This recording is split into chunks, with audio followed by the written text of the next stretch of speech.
Shalom saudara terkasih dalam Tuhan, selamat pagi. Mari kita muliakan Tuhan hari ini. Di pagi hari ini biar Tuhan selalu menolong kita, memimpin langkah kita di pagi hari ini. Haleluya. Terima kasih Tuhan buat kasih-Mu Tuhan.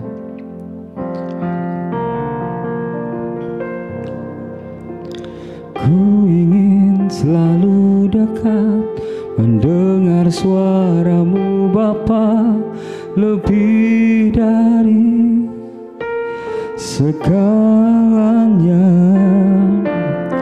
Ku ingin mengenal-Mu, rahasia hati-Mu, hanya Engkau Yesusku. Memilih-Mu bagian yang terbaik, selamanya tak akan terganti. Harta yang paling berharga hanya Kau Yesus selamanya. Sekali lagi kita pujikan.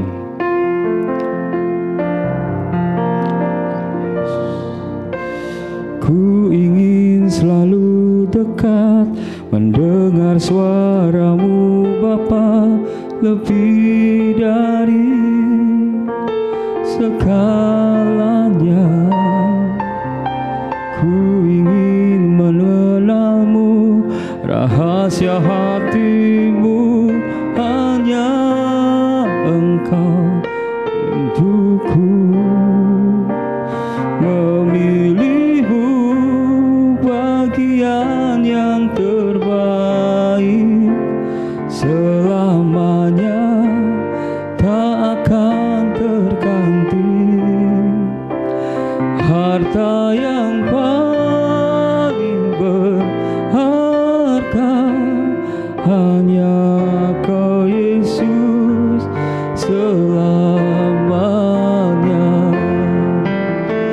Memilih-Mu bagian yang terbaik, selamanya tak akan terganti. Harta yang paling berharga hanya Kau Yesus selamanya. Harta yang paling berharga hanya Kau Yesus selamanya. Harta yang paling berharga hanya Kau Yesus selamanya.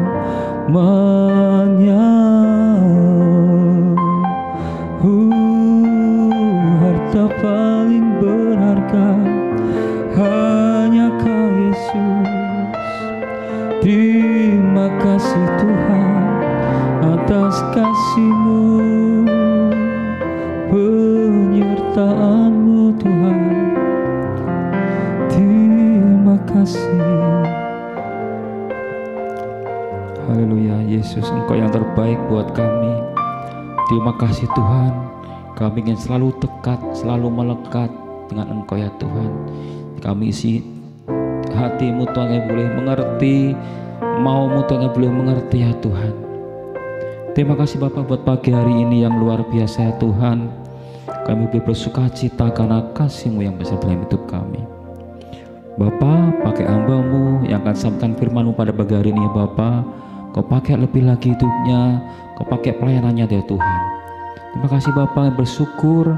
Di dalam nama Yesus kami berdoa, haleluya, amin. Shalom, selamat pagi Bapak Ibu yang dikasihi Tuhan. Di pagi hari ini kita dipertemukan dengan suasana yang luar biasa oleh karena kemurahan Tuhan di dalam hidup kita.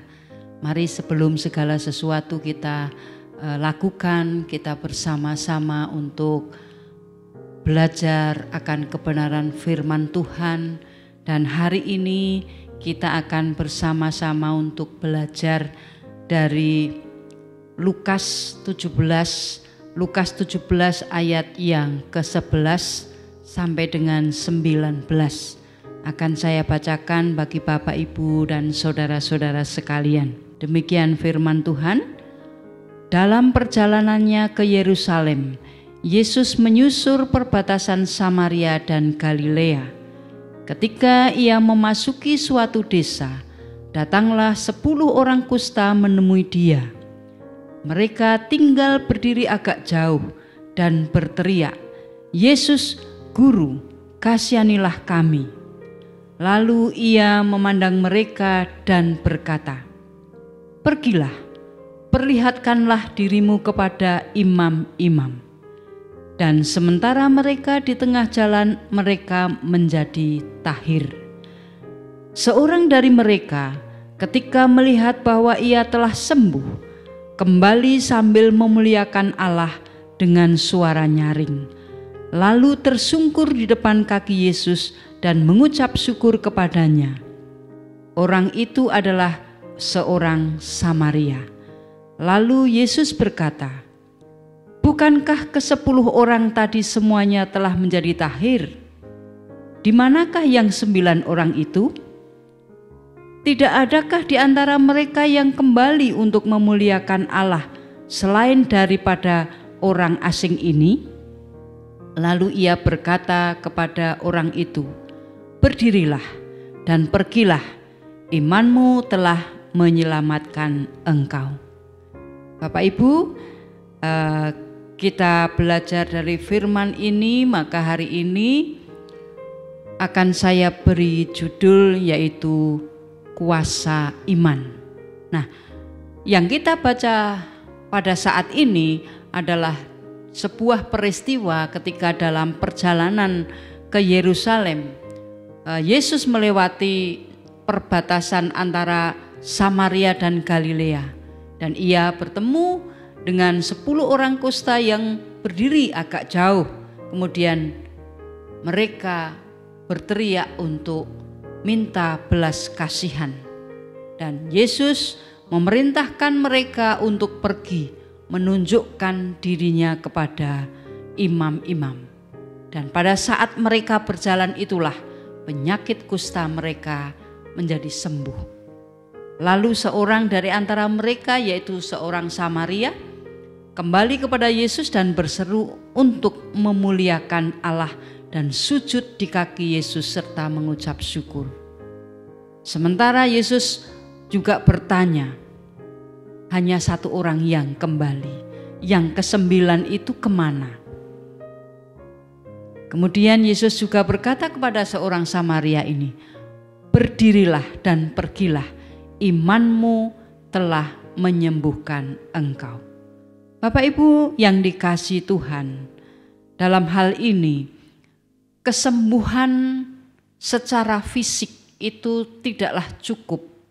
Kalau kita membaca ataupun mendengarkan kisah ini, jadi kesembuhan dari secara fisik, dari ada penyakit kusta kemudian menjadi tahir, kesembuhan secara fisik itu tidak cukup.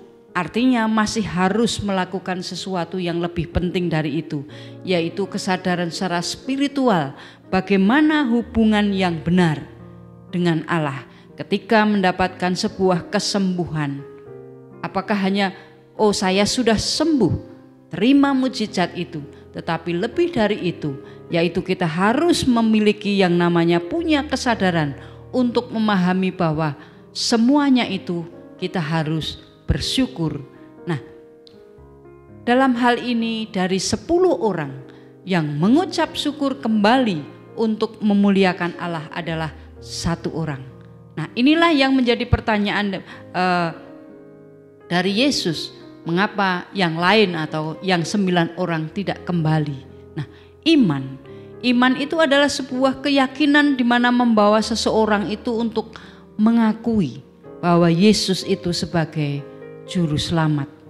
Dan tentu dalam hal ini ada sebuah ketertarikan ke sana untuk yang namanya memuliakan Allah. Itulah yang namanya keterkaitan iman di dalam kehidupan kita.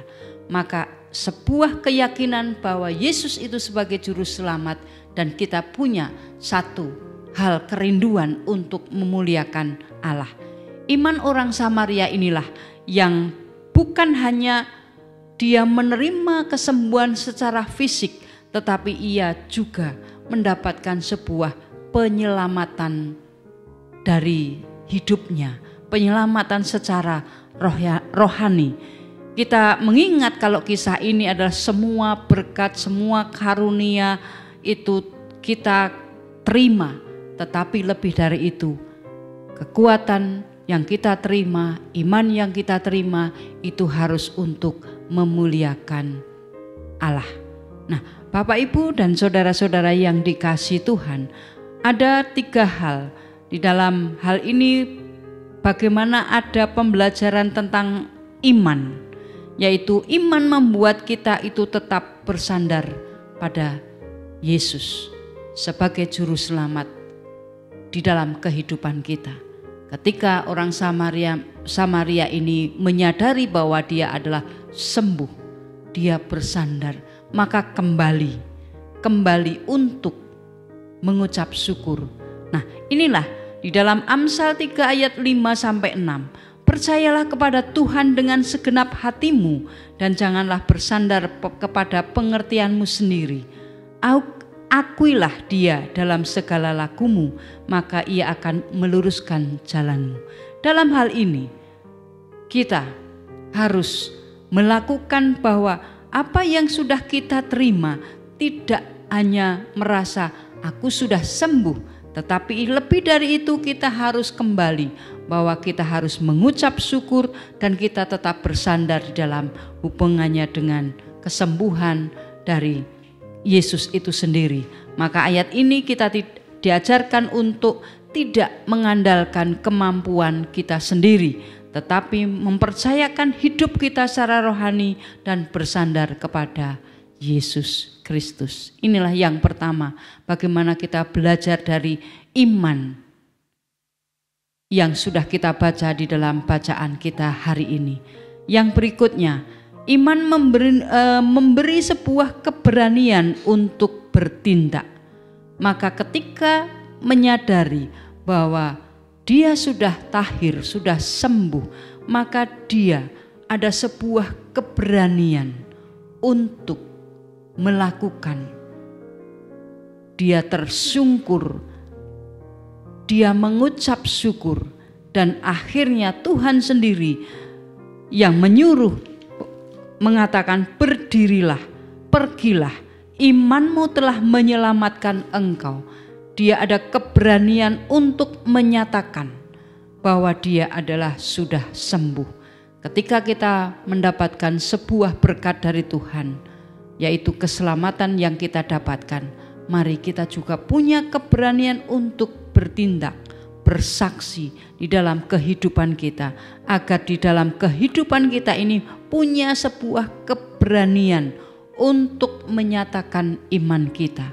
Di dalam Efesus 3 ayat 12, di dalam Dia kita memiliki keberanian dan akses dengan keyakinan melalui iman kita kepadanya. Jadi melalui iman itu kita berani bertindak, karena dengan iman kita terima berkat Tuhan, dan berkat yang sudah kita terima kita nyatakan kita sudah mendapatkan keselamatan dari Tuhan.